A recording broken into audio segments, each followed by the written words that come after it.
ആകാശവാണി.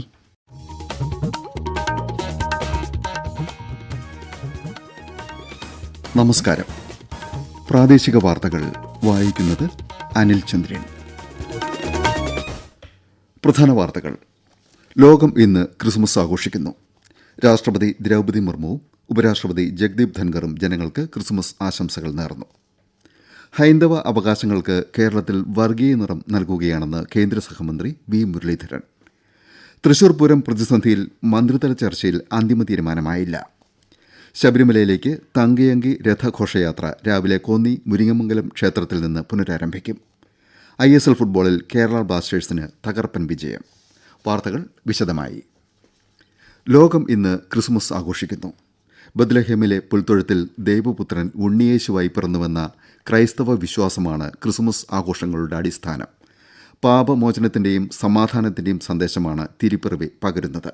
നക്ഷത്ര വിളക്കുകളും പുൽക്കൂടുകളും ഒരുക്കി വിശ്വാസികൾ ഉണ്ണിയേശുവിന്റെ ജനനത്തെ അനുസ്മരിച്ചു. ആരാധനാലയങ്ങളിലെ പ്രത്യേക പാതിര കുർബാനയിലും പ്രാർത്ഥനകളിലും വിശ്വാസികൾ പങ്കെടുത്തു. രാഷ്ട്രപതി ദ്രൗപദി മുർമുവും ഉപരാഷ്ട്രപതി ജഗ്ദീപ് ധൻഖറും ജനങ്ങൾക്ക് ക്രിസ്മസ് ആശംസകൾ നേർന്നു. Desk report. സ്നേഹത്തിന്റെയും സഹാനുഭൂതിയുടെയും സന്ദേശമാണ് ക്രിസ്മസ് നൽകുന്നതെന്ന് രാഷ്ട്രപതി ദ്രൗപദി മുർമു ആശംസാ സന്ദേശത്തിൽ പറഞ്ഞു. മാനുഷികതയ്ക്കു വേണ്ടി നിസ്വാർത്ഥ സേവനം അനുഷ്ഠിക്കാൻ ക്രിസ്മസ് പ്രചോദനമാണ്. സമൂഹത്തിൽ സമാധാനവും സൌഹാർദ്ദവും നിലനിർത്താൻ ക്രിസ്തുദേവന്റെ വചനങ്ങൾ എക്കാലവും പ്രസക്തമാണെന്നും രാഷ്ട്രപതി അഭിപ്രായപ്പെട്ടു. ക്രിസ്തുദേവന്റെ ജീവിതം സഹാനുഭൂതിയുടെയും മാപ്പാക്കലിന്റെയും സ്നേഹത്തിന്റെയും കാരുണ്യത്തിന്റെയും മൂല്യങ്ങളാണ് ഓർമ്മിപ്പിക്കുന്നതെന്ന് ഉപരാഷ്ട്രപതി ജഗ്ദീപ് ധൻഖർ സന്ദേശത്തിൽ പറഞ്ഞു. കാലാതീതമായ ഈ ബോധനം എല്ലാവരുടെയും ജീവിതത്തിന് കരുത്തു പകരുകയും ബന്ധങ്ങൾ ഊഷ്മളമാക്കുകയും ചെയ്യുമെന്ന് ഉപരാഷ്ട്രപതി ഓർമ്മിപ്പിച്ചു. പ്രധാനമന്ത്രി നരേന്ദ്രമോദി ഉച്ചയ്ക്ക് ഔദ്യോഗിക വസതിയിൽ ക്രിസ്മസ് വിരുന്ന് ഒരുക്കിയിട്ടുണ്ട്. മതമേലധ്യക്ഷരും ക്രൈസ്തവ സഭയിലെ പ്രമുഖരും പങ്കെടുക്കും. പ്രധാനമന്ത്രിയുടെ വസതിയിൽ ആദ്യമായാണ് ഇത്തരമൊരു ചടങ്ങ് സംഘടിപ്പിക്കുന്നത്. ക്രിസ്മസ് ദിനത്തിൽ ഇത്തവണ വിശ്വാസികളുടെ ഹൃദയങ്ങൾ ബത്ലഹേമിലാണെന്ന് ഫ്രാൻസിസ് മാർപ്പാപ്പ പറഞ്ഞു.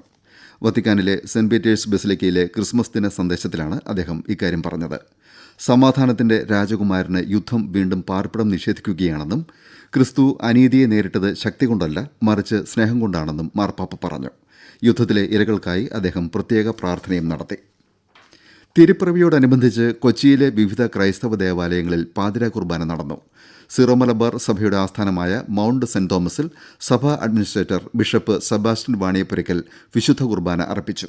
എറണാകുളം സെന്റ് ഫ്രാൻസിസ് അസീസി കത്തീഡ്രലിൽ വരാപ്പുഴ അതിരൂപത arch bishop doctor Joseph Kalathiparambil വിശുദ്ധ കുർബാനയ്ക്ക് നേതൃത്വം നൽകി. യാക്കോബായ സഭയുടെ ചടങ്ങുകൾക്ക് കരിങ്ങാച്ചിറ സെന്റ് ജോർജ് യാക്കോബായ കത്തീഡ്രലിൽ സഭാ metropolitan trustee Joseph Mar Gregorios മെത്രാപ്പൊലീത്ത മുഖ്യ കാർമ്മികനായി. അതിനിടെ എറണാകുളം ചിറ്റൂർ സെന്റ് തോമസ് പള്ളിയിൽ ജനാഭിമുഖ കുർബാന തടയാൻ ശ്രമിച്ചവരെ പോലീസ് അറസ്റ്റ് ചെയ്ത് നീക്കി. കോഴിക്കോട് രൂപതയിലെ ദേവമാതാ കത്തീഡ്രലിൽ ക്രിസ്മസ് തിരുകർമ്മങ്ങൾക്ക് ബിഷപ്പ് വർഗീസ് ചക്കാലയ്ക്കൽ മുഖ്യ കാർമ്മികനായി. തലശ്ശേരി സെന്റ് ജോസഫ് കത്തീഡ്രലിൽ തലശ്ശേരി അതിരൂപത ആർച്ച് ബിഷപ്പ് ജോസഫ് പാംപ്ലാനിയാണ് തിരുകർമ്മങ്ങൾക്ക് നേതൃത്വം നൽകിയത്. മനുഷ്യക്കടത്ത് സംശയിച്ച് ഫ്രാൻസ് തടഞ്ഞുവെച്ച റൊമാനിയൻ ലെജൻഡ് എയർലൈൻസ് വിമാനത്തിന് യാത്ര തുടരാൻ ഫ്രഞ്ച് അധികൃതർ അനുമതി നൽകി. വിമാനത്തിലെ 303 യാത്രക്കാരിൽ ഏറിയ പങ്കും ഇന്ത്യക്കാരാണ്. യാത്രക്കാരുടെ രേഖകൾ സംബന്ധിച്ച അവ്യക്തതയാണ് വിമാനം 3 ദിവസം തടഞ്ഞുവെക്കാൻ കാരണമായത്. എന്നാൽ വിമാനം എങ്ങോട്ടാണ് പോകുന്നത് എന്ന കാര്യത്തിൽ വിവരം ലഭിച്ചിട്ടില്ല.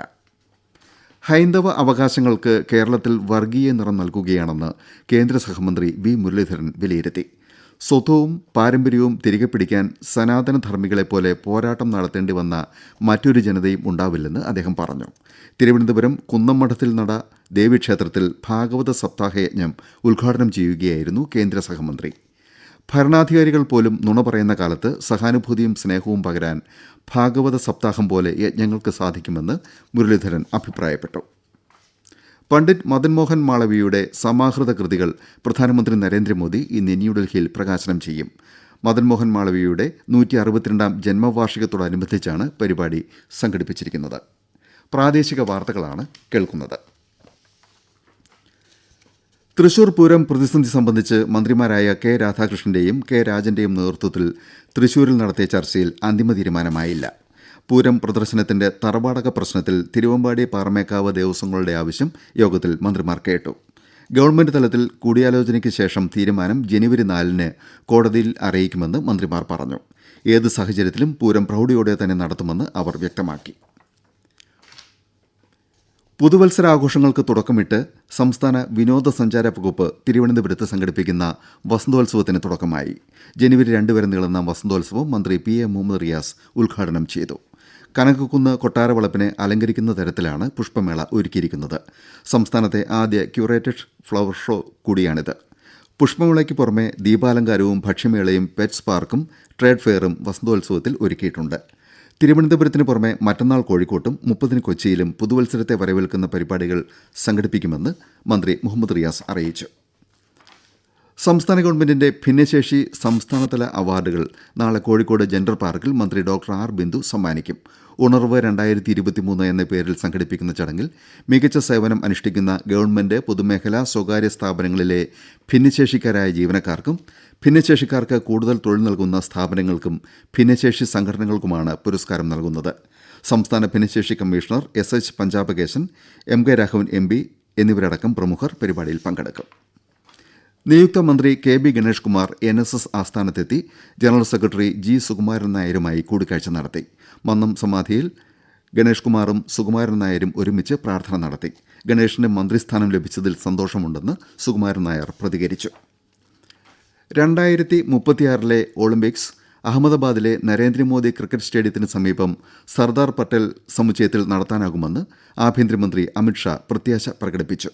2036 ഒളിമ്പിക്സിന് ആതിഥേയത്വം വഹിക്കാൻ രാജ്യം സന്നദ്ധമാണെന്ന് ഒക്ടോബറിൽ പ്രധാനമന്ത്രി നരേന്ദ്രമോദി മുംബൈയിൽ പറഞ്ഞിരുന്നു. ദേശീയ ഗുസ്തി ഫെഡറേഷന്റെ ചുമതലകൾക്കായി ഇടക്കാല സമിതി രൂപീകരിക്കാൻ ഇന്ത്യൻ ഒളിമ്പിക് അസോസിയേഷന് കേന്ദ്രം നിർദ്ദേശം നൽകി. ഇത് സംബന്ധിച്ച് കേന്ദ്ര യുവജന കായിക മന്ത്രാലയം ഒളിമ്പിക്സ് അസോസിയേഷൻ പ്രസിഡന്റിന് കത്തയച്ചു. ISL ഫുട്ബോളിൽ കേരള ബ്ലാസ്റ്റേഴ്സിന് തകർപ്പൻ ജയം. കൊച്ചിയിൽ മുംബൈ സിറ്റിയെ എതിരില്ലാത്ത 2 ഗോളിനാണ് കേരള ബ്ലാസ്റ്റേഴ്സ് പരാജയപ്പെടുത്തിയത്. ഇതോടെ 23 പോയിന്റുമായി ബ്ലാസ്റ്റേഴ്സ് പട്ടികയിൽ 2ാം സ്ഥാനം നിലനിർത്തി. ബുധനാഴ്ച മോഹൻ ബഗാനെതിരെ കൊൽക്കത്തയിലാണ് ബ്ലാസ്റ്റേഴ്സിന്റെ അടുത്ത മത്സരം. ദേശീയ ബാഡ്മിന്റൺ ചാമ്പ്യൻഷിപ്പ് വനിതാ സിംഗിൾസിൽ അൻമോൾ ഖാർബ് കിരീടം നേടി. ഗോഹട്ടിയിൽ തൻവി ശർമ്മയെയാണ് അവർ തോൽപ്പിച്ചത്. പുരുഷ സിംഗിൾസിൽ ചിരാഗ് സെനാണ് ചാമ്പ്യൻ. കിരീട പോരാട്ടത്തിൽ M തരുണിനെ ചിരാഗ് സെൻ പരാജയപ്പെടുത്തി. കോഴിക്കോട് ബേപ്പൂർ അന്താരാഷ്ട്ര ജലോത്സവത്തിന്റെ 3ാം പതിപ്പിന് നാളെ തുടക്കമാകും. 29 വരെ നീളുന്ന മേളയുടെ ഭാഗമായി ജലകായിക ഇനങ്ങളും സാഹസിക മത്സരങ്ങളും ഭക്ഷ്യമേളയും കലാപരിപാടികളും സംഘടിപ്പിച്ചിട്ടുണ്ട്. ഫുട്ബോൾ താരവും പരിശീലകനും ആയിരുന്ന TA ജാഫർ കൊച്ചിയിൽ സ്വകാര്യ ആശുപത്രിയിൽ അന്തരിച്ചു. അദ്ദേഹത്തിന് 77 വയസ്സായിരുന്നു.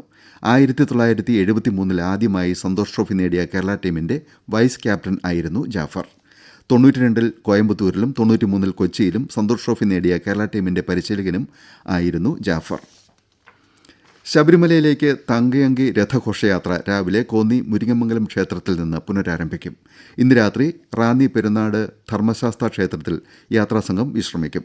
നാളെ ഉച്ചയ്ക്ക് പമ്പയിലെത്തുന്ന ഘോഷയാത്ര വൈകുന്നേരത്തോടെ ശരംകുത്തിയിലും പിന്നീട് സന്നിധാനത്തും എത്തിച്ചേരും. തങ്കയങ്കി ചാർത്തിയ ദീപാരാധന നാളെ വൈകിട്ട് 6:30-ക്കാണ്. ബുധനാഴ്ച രാവിലെ 10:00-ക്കും 11:00-ക്കും ഇടയിലാണ് തങ്കയങ്കി ചാർത്തിയ മണ്ഡലപൂജ. ബാർകോഡ് അധിഷ്ഠിത സംവിധാനത്തിലൂടെ ബിരുദ പരീക്ഷാഫലം അതിവേഗം പ്രസിദ്ധീകരിച്ച കാലിക്കറ്റ് സർവകലാശാലയെ മന്ത്രി ഡോക്ടർ ആർ ബിന്ദു അഭിനന്ദിച്ചു. 19 പ്രവൃത്തി ദിനം കൊണ്ടാണ് 5ാം സെമസ്റ്റർ ബിരുദ പരീക്ഷാഫലം തയ്യാറാക്കിയത്. ഉന്നത വിദ്യാഭ്യാസ രംഗത്തെ പുതിയ ചരിത്രമാണിതെന്ന് മന്ത്രി പറഞ്ഞു. ക്രിസ്മസിനോടനുബന്ധിച്ച് അനുവദിച്ച ചെന്നൈ കോഴിക്കോട് പ്രത്യേക വന്ദേ ഭാരത് ട്രെയിൻ ഇന്ന് സർവീസ് നടത്തും. പുലർച്ചെ 4:30-ക്ക് ചെന്നൈയിൽ നിന്ന് പുറപ്പെട്ട ട്രെയിൻ ഉച്ചകഴിഞ്ഞ് 3:20-ന് കോഴിക്കോട്ടെത്തും. BJP സംസ്ഥാന തലത്തിൽ സംഘടിപ്പിക്കുന്ന സ്നേഹയാത്രയുടെ ഭാഗമായി പാർട്ടി കോഴിക്കോട് ജില്ലാ പ്രസിഡന്റ് VK സജീവിന്റെ നേതൃത്വത്തിൽ BJP നേതാക്കൾ താമരശ്ശേരി രൂപത ആസ്ഥാനം സന്ദർശിച്ചു. ബിഷപ്പ് മാർ റിമീജിയോസ് ഇഞ്ചനാനിയലിന് സംഘം ക്രിസ്മസ് ആശംസകൾ കൈമാറി. പ്രധാന വാർത്തകൾ വീണ്ടും. ലോകം ഇന്ന് ക്രിസ്മസ് ആഘോഷിക്കുന്നു. രാഷ്ട്രപതി ദ്രൗപദി മുർമുവും ഉപരാഷ്ട്രപതി ജഗ്ദീപ് ധൻഖറും ജനങ്ങൾക്ക് ക്രിസ്മസ് ആശംസകൾ നേർന്നു. ഹൈന്ദവ അവകാശങ്ങൾക്ക് കേരളത്തിൽ വർഗീയ നിറം നൽകുകയാണെന്ന് കേന്ദ്ര സഹമന്ത്രി V മുരളീധരൻ. തൃശൂർ പൂരം പ്രതിസന്ധിയിൽ മന്ത്രിതല ചർച്ചയിൽ അന്തിമ തീരുമാനമായില്ല. ശബരിമലയിലേക്ക് തങ്കയങ്കി രഥഘോഷയാത്ര രാവിലെ കോന്നി മുരിങ്ങമംഗലം ക്ഷേത്രത്തിൽ നിന്ന് പുനരാരംഭിക്കും. ISL ഫുട്ബോളിൽ കേരള ബ്ലാസ്റ്റേഴ്സിന് തകർപ്പൻ വിജയം. പ്രാദേശിക വാർത്തകൾ കഴിഞ്ഞു. അടുത്ത വാർത്താ ബുള്ളറ്റിൻ 7:25-ന്.